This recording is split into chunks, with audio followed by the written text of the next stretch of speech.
여러분 반갑습니다. 정박사입니다. 다들 오늘 시장 대응 잘 하셨습니까? 그래도 네 간밤 미 증시가 마이너스 2점 몇 프로에서 드라마틱하게 그것도 플러스 12%로 마감을 하면서 살다 살다 저는 지수가 네 하루에 14% 올라가는 것을 뭐라고 해야 될까요? 처음 봤네요. 처음 본 것 같아요. 기억도 안 나는 것 같습니다. 제가 주식을 이제 2003년도 4년도에 시작을 했으니까 뭐 그 가운데 이제 뭐 군대도 있었고 뭐 잠깐 쉬는 기간도 있었기 때문에 풀로 채우진 못했지만 십수년이라고 치더라도 굉장히 많은 위기와 이런 파동을 다 봤었는데 참 매일같이 새로움의 연속이고 정말 서프라이즈의 연속인 것 같습니다. 뭐 처음 네 겪어보는 상황도 참 많은 것 같고요. 완전히 공포의 끝자락에서 뭐 환희의 끝자락으로 뭐 이런 드라마틱한 대반전도 나오기도 하고 참 아무튼 요즘 시장 재밌는 것 같네요. 정말로 그만큼 시장의 변동성도 크고 또 시장이 왜 이렇게까지 이 극단적으로 움직이고 있는지에 대한 이해도도 사실 우리가 필요한 거 아닌가라는 생각을 합니다. 지금은 과거의 주식시장과 다르게 여러 가지가 많이 엮여 있고 많은 파생 상품이 생겨나고 또한 이러한 돈들이 레버리지에 함께 엮여가지고 또 움직임을 보이고 있습니다. 예를 들어서 예전의 채권 규모가 지금의 채권 규모와 같을까요? 10년 전, 15년 전, 그러니까 미 연준이 양적 완화를 하면서부터 시장에 풀린 돈이 어마무시하게 풀렸었는데 그때와 지금의 채권 시장은 다르겠죠. 그 채권 시장이라는 게 뭘 의미하냐, 여러분들?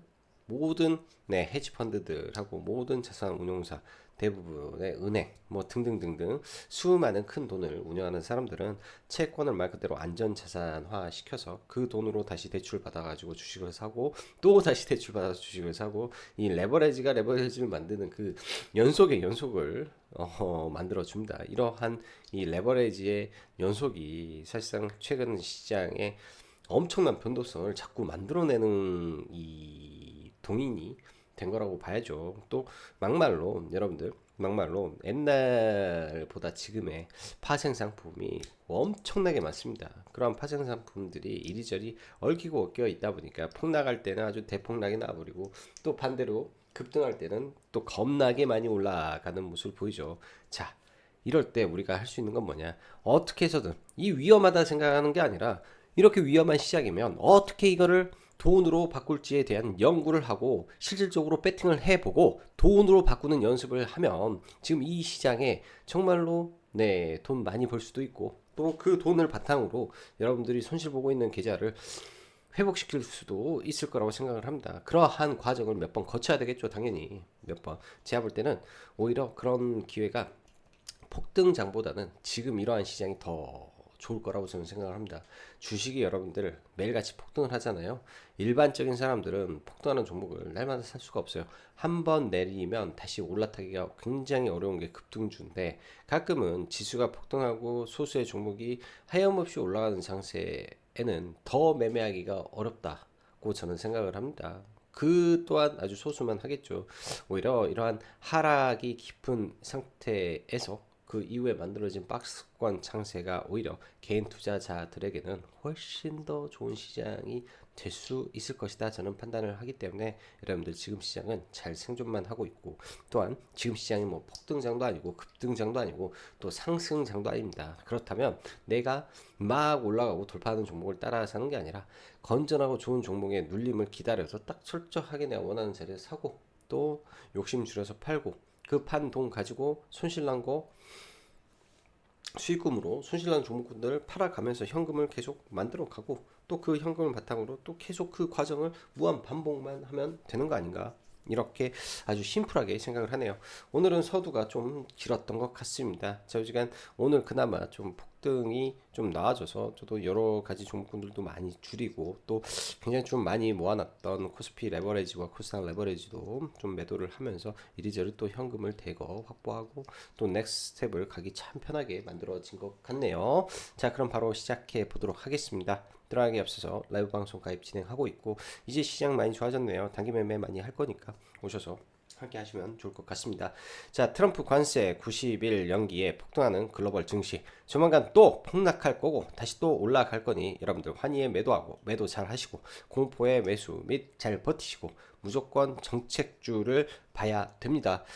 대선이 50분이 남지 않았죠. 계속 정책은 날마다 부각이 될 거니까 정책에서 많이 밀리는 종목군들 자꾸가 아니라 계속 고민하고 기회를 찾아봐야 되겠죠. 이쪽에 아무튼 연속성을 띨 수 있는 섹터가 요즘 많이 없기 때문에 이쪽 계속 고민하고 대응하고 전략을 짜야 된다. 또한 미국과 우리나라가 지금 뭐 협상할 수 있는 거는 조선하고 알래스카 프로젝트죠. 답이 나오기 전에는 그 기대감을 볼 수 있기 때문에 제가 봤을 때 알래스카 프로젝트 관련된 종목군들은 많이 조정받으면 또 올라가고 또 올라가고를 계속 반복할 것 같습니다. 그래서 완벽하게 뭐 우리나라가 뭐 투자를 어떻게 한다, 참여한다 이런 확정이 나서 다시 올라갈 수도 있겠지만 나기 전에 그 기대감에 계속 주가들이 우상향할 가능성이 있기 때문에 계속 관심 있게 보자. 이 두 가지 섹터로 일단은 집중하고 보는 게 좋을 것 같다 보여집니다. 참 오랜만에 정말 미국 시장 12.16% 그리고 여기는 없지만 나스닥의 반도체 TQQQ 58%, 53% 올라가는 거 보고 아 미쳤구나 정말 돌았구나 시장이 이런 생각을 저는 어제 했습니다. 어제 이제 우리나라 환율이 1487원까지 올라왔던 게 어제 이제 종가장은 1446원까지 환율이 떨어졌으니까 하루 만에 50원 빠지는 것도 아주 미치고 환장할 장세가 지금 터져 버렸는데요. 오늘 그에 따라서 우리나라 시장도 상승 종목 수가 월등히 많은 상태에서 최근에 이 프로그램 매도만 있었던 시장이 오랜만에 프로그램 매수가 들어오면서 시장이 꾸준히 우상향이 되고 옵션 만기 잘 마무리가 되었던 것 같습니다. 최근에 매도 일변도를 보였던 외국인들이 그나마 오늘 좀 매수로 들어왔었는데 사실상 장중에 나스닥 선물이 원래는 1조 7천억 선물 매수였는데요. 종가상 1조를 팔아버렸기 때문에 사실상 1조를 팔면서 내일에 일부 되돌림이 좀 있을 것이다 정도를 암시하고 마감이 된 걸로 저는 판단을 하고 있습니다. 설사 내일 근데 좀 빠지더라도 단기적으로 계속 박스권 흐름을 보일 가능성이 높기 때문에 그런 점 착안해서 전략을 잘 짜보시면 좋을 것 같습니다. 오늘 강했던 종목보다도 그냥 테마라든지 뭐 이런 쪽으로 저는 계속 볼 것 같아요. 종목군들 아니면 ETF 위주로 해서 차곡차곡 전략을 짠다든지 ETF를 안 본다라고 생각을 하면 철저하게 시장과 동반해서 시장에 올라갈 때 무조건 올라갈 수 있는 1등 종목을 노리는 거죠. 내가 그냥 집중할 거를 ETF로 설정하든지 아니면 SK 하이닉스로 보든지 아니면 뭐 저는 그렇게 생각을 해요. 그래서 지금 시장에서는 그 종목에 대한 집중이 무조건 필요하다. 예, 선택과 집중이 필요하다. 그 선택과 집중이 어렵다라고 생각을 한다면 무조건 1등 주 사라, 무조건 ETF 사라 이렇게 말씀드리겠습니다. 너무 복잡하게 하락장에서 접근하다 보면은 이것 째고 저것 째면은 할 수 있는 게 하나도 없어요. 자, 뭐 이런 내용들은 여러분들 간단하게 보시고요. 다 읽기는 입 아프니까. 자, 이 말은 좀 해드리는 게 좋을 것 같습니다. 자, 과거 시장과 지금의 시장의 차이는 엄청난 알고리즘과 겹겹이 엮여있는 ETF들의 연결고리가 방향이 바뀌면 엄청난 쏠림을 만들어내고 이에 따른 연쇄 작용이 발생하기 때문에 엄청난 급등락을 동반하고 있고 이 과정에서 레버리지의 영향에 의한 폭락과 폭등이 발생하는 폭력적인 장세가 자주 펼쳐진다라는 것입니다. 즉 이러한 원리를 알면 굉장한 기회이자 모르면 깡통의 지름길이니 제가 드리는 말 차근차근 곰곰이 생각해 보시면 결정적인 순간에 큰 도움이 되고 자산 증식에 일조할 수 있을 것이다 믿어 의심치 않습니다. 예를 들어 여러분들 어제 굉장히 공포스러운 순간에 여러분들 제 방송을 과거부터 보셨으면 엔벨러프 20 라인에 대한 이 통계적 속성에서 확률 거의 100% 라인이라고 항상 말씀드리죠. 아는 사람은 어제 그런 자리에서 베팅을 했을 것이고 비중을 채워서 꽉꽉 배팅을 했겠죠. 그런 자리에서 들어가야 계좌가 순식간에 복구를 시킬 수 있는데, 모르는 사람은 그 자리에서 배팅 안 하고 오늘 올라갈 때 그냥 손가락 빨 수밖에 없습니다. 사실 공포에 사야 될 자리는 어제 같은 날이다 라고 저는 생각이 듭니다. 왜? 통계적 속성이 있고 경험치가 있는 자리에서 굉장히 공포에 들어갈 수 있는 그러한 경험치가 있어야 되는데, 사실 그 구간에 살 때가 굉장히 머뭇거리죠. 저도 사면서 머뭇거리고 회원님들한테 말씀드려도 머뭇거릴 수밖에 없어요. 왜? 무서우니까. 굉장히 답답하고 더 폭락할 것 같으니까. 근데 사야만 하는 자리들이 있습니다. 근데 이거를 반대로 우리가 생각을 하잖아요. 급등주 꼭대기에서는 이상하게 사지 말아야 되는데 안 살 수가 없는 자리, 예? 사지 말아야 되는 걸 아는데 안 살 수가 없는 자리, 안 사면 내가 소외될 것 같으니까 사야만 하는 자리처럼 만들어지는 그런 구간들이 결국 지나고 보면 아주 상투를 두드러 맞는 자리가 된다라고 할 수 있는 겁니다. 그래서 여러분들도 그런 통계적 속성에 대한 고민과 연구를 많이 해보시면 좋을 것 같다 생각이 들고, 자, 어디까지 이야기했을까? 자, 4월 9일자로 관세 부과하고 바로 다음날 중국을 제외한 국가의 90일 유예. 트럼프는 아마 뭘 보았을까요? 제가 어제 잠깐 말씀드렸는데, 아마도 제가 볼 때는 채권 금리의 급등에 따른 부담감이지 않을까라는 생각을 합니다. 그런 부담감이 중국을 제외한 국가의 90일 유예 카드를 만들어낸 게 아닌가 생각이 들고요. 트럼프는 예측 가능한 그 사람이 아니죠. 앞으로도 그럴 것 같습니다. 유예하고 또 갑자기 뭐 돌변해서 어떠한 이유로 시장을 또 폭락시키고 그렇게 할 것 같은데요. 그러한 구간을 우리가 지혜롭게 잘 이용해야 되지 않겠냐, 이런 생각이 좀 드네요. 자, 아래 내용들은 일단 좀 보시면서 가시면 좋을 것 같고, 이런 내용만 체크 좀 하겠습니다. 기본적으로 미국을 기준으로 현재 움직이고 있는 시장의 섹터가 있습니다. 이번 시장이 폭락했을 때 시장 대비 강했던 섹터는 아주 소수죠. 거의 다 회복을 해버리는 게 조선업종과 방산인데, 솔직히 많이 아쉽습니다. 이쪽을 사지도 못했고 뭐 매매도 하지는 못했던 것 같아요.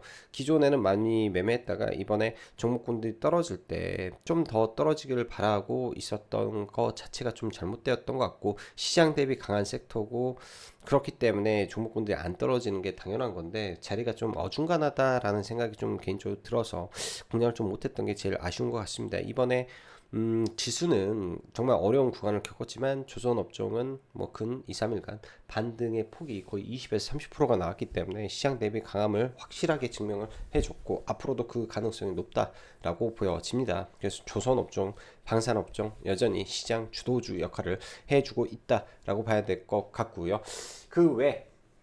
그 외에 미국을 기준으로 움직이는 게 알래스카 LNG 프로젝트인데, 이번에 이제 트럼프가 상호관세를 부과를 하면서 글로벌 전체 국가들이 미국과 협상을 하게 됩니다. 우리나라의 협상에 진행되는 조선과 알래스카 LNG 프로젝트뿐이 없다라고 보이고 있기 때문에, 뭐 물론 방위비 분담 이슈도 있겠지만 알래스카 프로젝트 종목군들은 조정시 봐라. 오늘도 이쪽에서 많은 종목군들이 상한가에 들어갔고 어제부터 그렇게 움직였는데, 이쪽은 다 차트 보면서 이야기하면 될 것 같고요. 미국 이번에 이러한 정책을 쓰면서 트럼프는 외칩니다. 미국에 들어와서 공장 짓고 하면 된다. 말 그대로 리쇼어링에 대한 이야기죠. 리쇼어링을 하게 되면 미국의 안 그래도 부족한 전력에 대한 이 쇼티지 지속될 수 있습니다. 지금 이쪽 섹터가 많이 안 좋은데 실적은 잘 나올 거기 때문에 실적 발표가 난 직후에 종목군들이 어떻게 움직이는지 봐야 될 것 같다 생각이 드네요. 변압기 쪽은. 그리고 화장품 섹터 너무 좋고, 저는 일단은 파마 리서치 좋은데 너무 윗구간이라 자꾸 공략이 안 되고 있습니다. 누구나 다 마찬가지일 것 같아요. 위에 있어서 뭐 단타로는 들어가 있지만 이거를 스윙으로 보기가 참 어렵다라는 관점 많이 가질 텐데요. 일단 저는 선 라인 쪽을 위주로 계속 체크하고 보고 있다 말씀드리고, 여러분들도 이 점은 잘 참고하셔서 보시면 좋을 것 같습니다. 제약바이오 섹터 뜨거운 종목은 매우 뜨겁습니다. 펩트론이 신고가 임박 구간까지 올라와 있는 상황이기 때문에 내일 신고가 돌파하는지 한번 봐볼 것 같네요. 나머지는 차트 보고 이야기하고요. 대선 토론회가 진행이 되는데, 오늘 대선 토론회라네, 대선주가 이제는 50일 남았기 때문에 생각을 해보자고요. 국힘이라든지 민주당이라든지 대선 후보가 선출이 될 겁니다.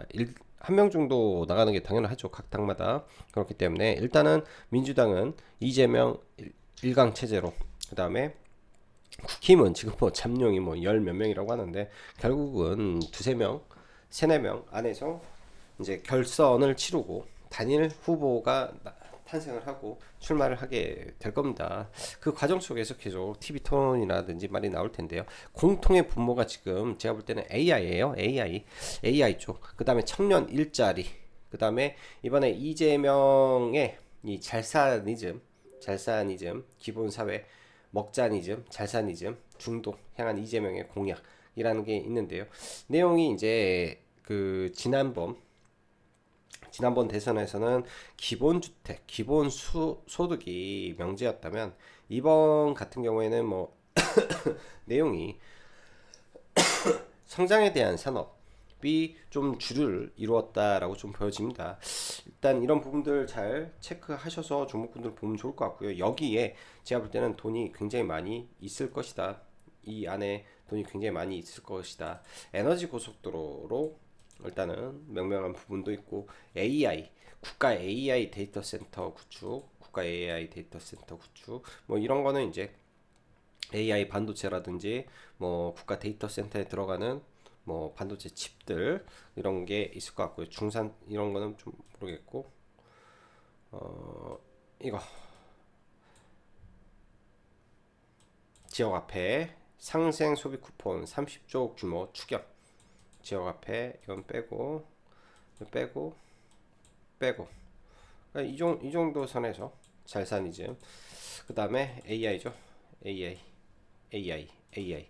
그래서 이런 키워드들 굉장히 중요하게 생각하고 보시면 좋을 것 같고 오늘 800조 탄소 포집 기술에 대한 대선 여야 공통 핵심 정책 부상 중이다라는 내용이 사실상 미국의 LNG 프로젝트와 연관성이 있다 보니까 굉장히 또 파급력이 좀 세게 다가오는 것 같습니다. 다 봐야 될 종목들이에요. 그냥 하나도 빼먹을 수 있는 종목이 단 하나도 없더라.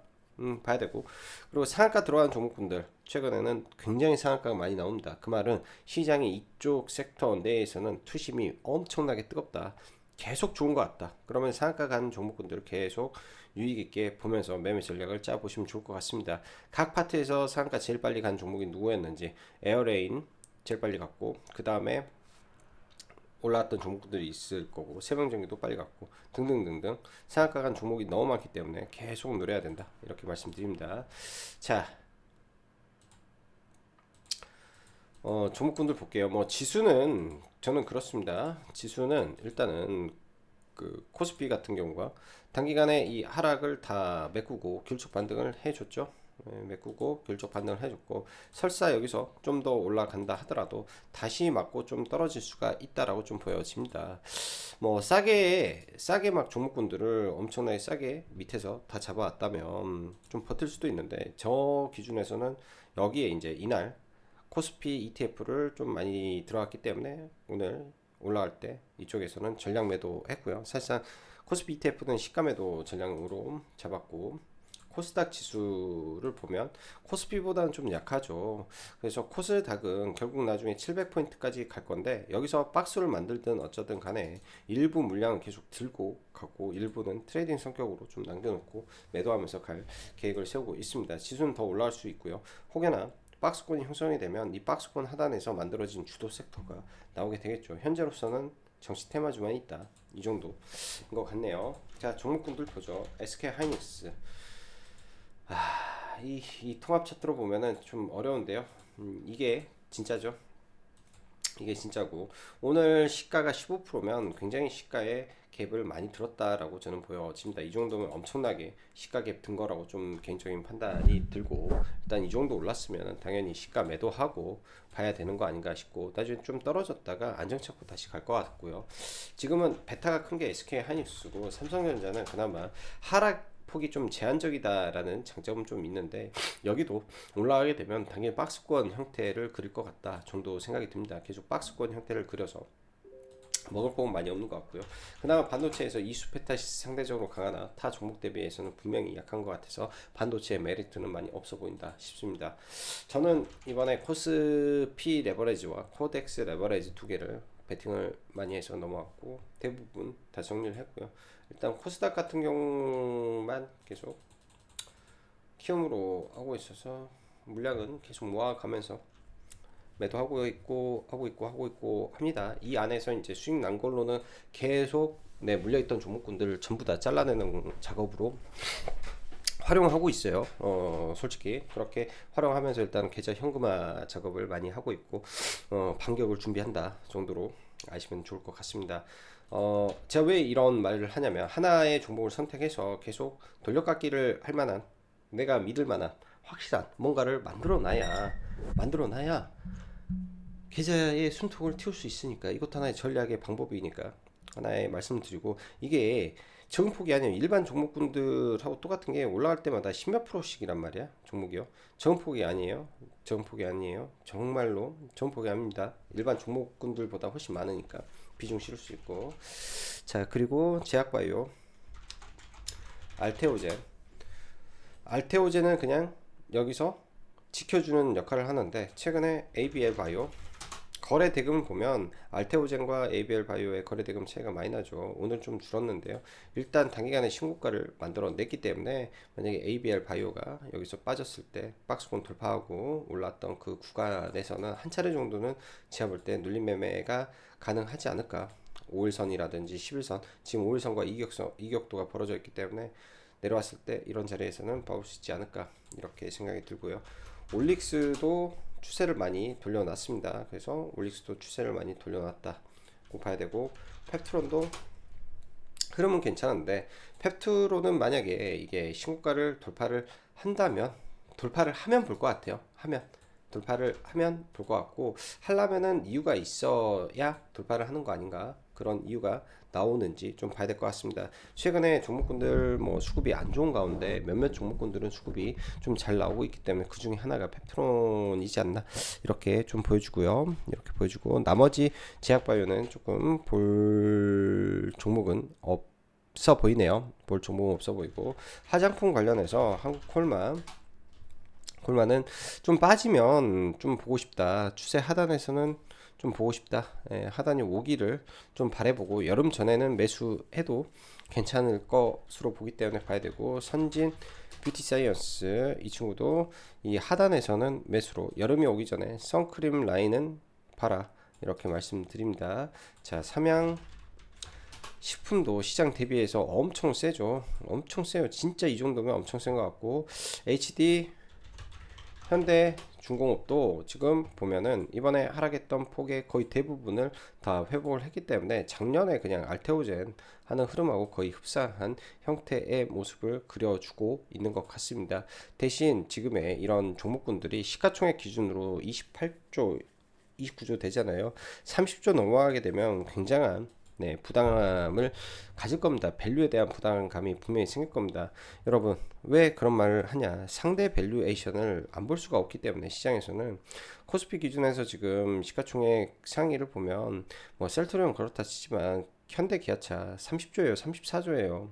하나 에어로스페이스 33조, 기아 34조. 아무리 성장성이 없고 아무리 뭐 뭔가 부족하다 하더라도 영업이익 13조, 12조를 만들고 영업이익 3조를 하는 회사 이 가치를 이렇게 하는 게 쉽지는 않아요, 진짜. 그래서 여기 하나 에어로스페이스가 뭐 기아보다 뭐 10조가 더 높게 올라간다든지 이러기가 좀 어렵다라는 거죠. 이 자체가 좀 어려운 거죠. 여기를 제끼면 이제 하나 에어로스페이스가 5위까지 가는 건데 40조. 그러면 40조라는 게 여기서 10% 올라간다라고 치면은 80만 원, 82만 원, 3만 원 정도 되면 현기차 다 제끼고 코스피 시가총액 5위 간다라는데 이게 제가 봤을 때 현실적으로 지금 힘든 시장이다. 그래서 대부분의 시총상위가 지금 턱에 걸렸다, 목에 걸렸다라고 해야 되나요? 그런 상태가 많다. 그래서 딱히 메리트를 많이 못 느끼겠다. 이런 말씀드리고 나머지는 제가 볼 때는 다 단기 매매 종목이지 않냐 이런 생각이 듭니다. 자, 넥스트일 이제 LNG 가스 관련된 종목인데요. 어제 이제 대체거래소에서 상한가를 가고 아침에 갭 뜨고 나서 빠르게 좀 밀렸습니다. 약상한가가 요새 이런 형태가 좀 많이 나오는데 아침에 좀 빠르게 좀 보려고 했는데 좀 못 봐가지고 좀 이거는 좀 아쉬웠던 종목 중에 하나예요. 들어가서 밀릴 때 좀 사가지고 반등 본전 이렇게 그 전일 상한가 구간까지 반등해서 일단 팔았는데 이 이후에 오후에 이렇게 올라가는 거는 굉장히 의외의 흐름이었지 않나. 3시 다 돼서 올라가는 거 의외의 흐름이었지 않나 라고 생각을 하고 이런 쪽은 계속 지켜봐야 되고, 오늘 에어레인이 갑작스럽게 800조 규모의 CCUS 탄소 포집 관련된 이슈가 국내 이제 뭐 이재명의 그 민주당 국힘 등등 국내 여야가 전부 다 미는 사업이다라는 내용을 바탕으로 시세가 터졌는데, 의미 있는 자리는 딱 이 자리죠. 이 자리, 거래가 많이 터진 자리가 돌파되었을 때 좋았던 것 같아요. 그러면서 잘 돌파로 들어가서 사고, 여기서 들어가서 샀는데 사실 이 자리에서 밀렸을 때 여기가 눌림의 구간에서 좀 눌림으로 봤어야 되는데 생각보다 밀리지가 않아가지고 좀 아쉬웠던 종목입니다. 사실 이런 자리들이 보면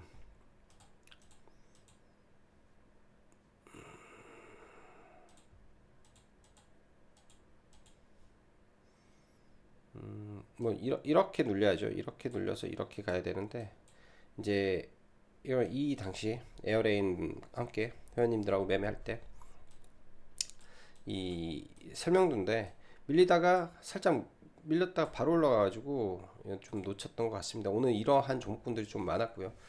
이런 패턴들이 요새 굉장히 많이 나오고 있기 때문에 여러분들도 잘 참고하셔서, 특히 대장주만큼은 이런 패턴이 정말로 잘 맞더라. 잘 맞더라. 그리고 오늘 에어레인이 대장으로 박스권 돌파 상한가가 나왔기 때문에 내일 시가부터 올려칠 수도 있어요. 근데 못 올려치더라도 시가를 회복하면서 거래를 실 수도 있습니다. 이게 이제 클로봇이라는 종목인데요. 어려운 자리가 있어요. 주식에서. 클로봇도 사실 이 구간이 어찌 보면 어려운 자리죠. 어려운 자리에서 어찌됐든 상한가를 들어갑니다. 2월 5일날. 그러면 2월 5일날 2월 6일날 이 자리에서 거래가 터졌을 때 시가를 잡아먹는 그 거래 이후의 흐름을 연구해 보시면 되는 거죠. 2월 6일에 돌아가서 어떤 현상이 있었는지, 예? 종목에 2월 6일로 들어가서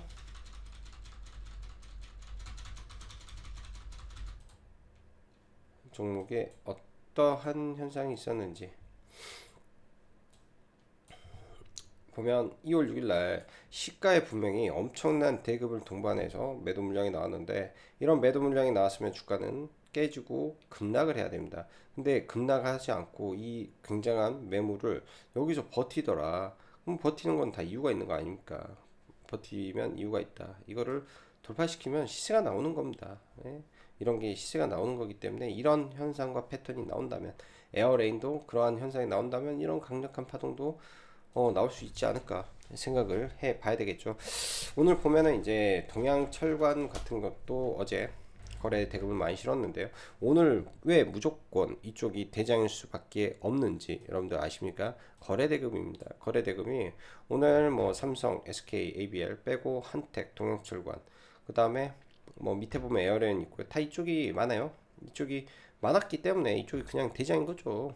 동양철과 아침에 3,600억 터졌으니까 이쪽에서 기회가 오면 매매를 하는 겁니다. 적극적으로. 어제도 1등 종목이었으니까 적극적으로 매매를 하고, 여기다가 좀 걸어놨고 14,400원에 매수 의견 드리고 걸어놨는데 안 되니까 매매를 못한 거고, 한택이라는 종목도 거래가 많았죠.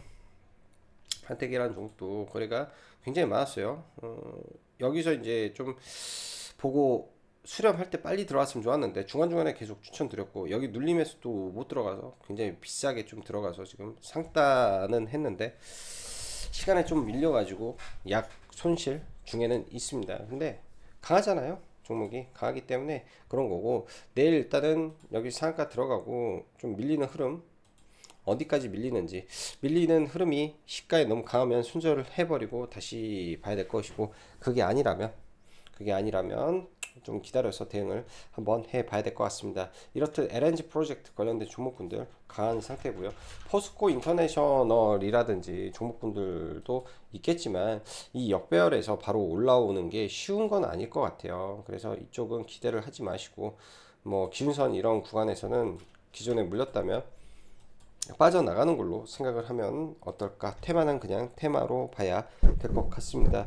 그 외에 수많은 종목군들이 많아요. 지금 AI 관련해서는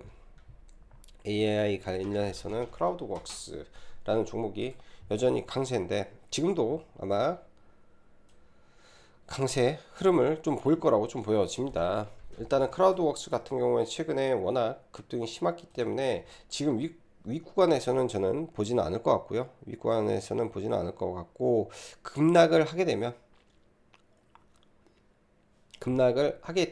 그때나 좀 봐볼 것 같습니다. 급락을 좀 심하게 하면 그때나 좀 볼 것 같고요.